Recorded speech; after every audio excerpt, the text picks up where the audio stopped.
Machine Gun Kelly gives us My Ex's Best Friend and Lonely.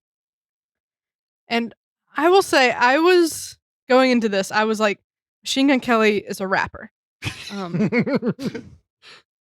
He subverted your expectations.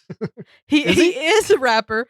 This is his first album where he's gone into this pop punk thing. Oh, really? Yes. Yeah. So I actually had to do this whole realization today. I was like, last night I was like, okay, this is like bad Blink-182. Yeah. I guess is what this is. It turns out that this is his first pop punk album and it was produced by Travis Barker. So interesting. Everything started clicking together for me once I read like the Wikipedia article. And yeah, it made me, I think there's nothing wrong with either of these songs in the sense of every time I tried to form a critique of it, it's nothing that I couldn't say about Blink-182, but I really like Blink-182 because I'm nostalgic for Blink-182 Sure. And they're what I love. So I'm like, is this how my parents felt? Like they were like, what's this newfangled thing, you know? So it made me feel bad in that way. And the songs have grown on me a little bit, but yeah, it seemed, you know, Travis went in and apparently just produced the closest thing to Blink he could with Machine Gun Kelly to me. I wish they had done wish there was something a little newer about it, I guess, overall. But the performances, you know, if we're not going to critique Machine Gun Kelly as an artist, the performances were fine. Okay. John, how'd you feel about it?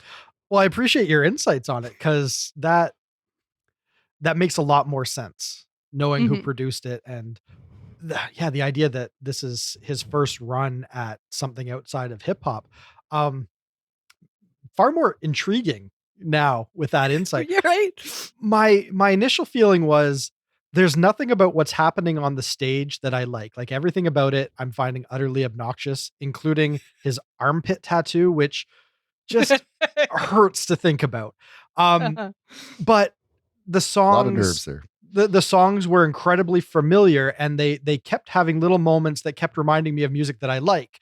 And it was making me mad because I really didn't want to like this. And I really don't like the emo subject matter. Like it just, I don't like hearing guys talk about their feelings. Like we had this when I was a kid. It was called Dashboard Confessional. And I love emos. That's never worked for me, but I really like the sound. And so there was just something that seemed so wrong about like how I'm hating everything about this performance except the music, which my brain just could not square that away. So I'll say the drummer definitely had me impressed. Machine Gun Kelly himself. Travis wrote the parts. Well, there you go. Machine Gun Kelly himself, I could not, I can't get on board with his look, his presence, the register he sings in. There wasn't a lot about him that I was digging. But there was something about the sound that was just too close to what I grew up on to not feel a little tinge of something warm and fuzzy about it. Exactly. And I'll have to leave it there because of this one just really threw me. It was just my brain almost exploded watching these performances. It was a jarring experience. It was. Steve, what'd you think? Well, if I could quote the sovereign philosopher Mitch Hedberg for a moment. Oh, you can cook. Can you farm? And that's pretty much what's going on here. Sure. Just like the rest of you, I tuned in thinking, hey, this guy's a rapper. Now, I haven't heard much of his stuff, but I look forward to hearing his raps about various subjects. And then, we saw what we saw. And I remember thinking, well, this is going to save me time on my rewatch because I don't care to see this again. There you go. Fair enough. So I'm right there with you guys. Blink-182, yes. Thank you for clarifying that with the Travis Barker production.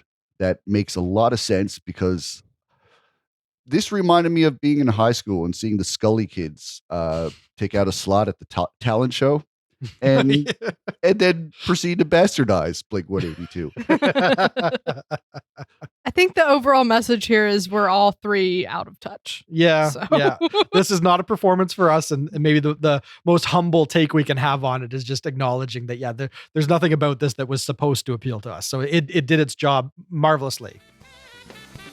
If you want to see our full sketch-by-sketch review, search for SNL Afterparty on Patreon or subscribestar.com.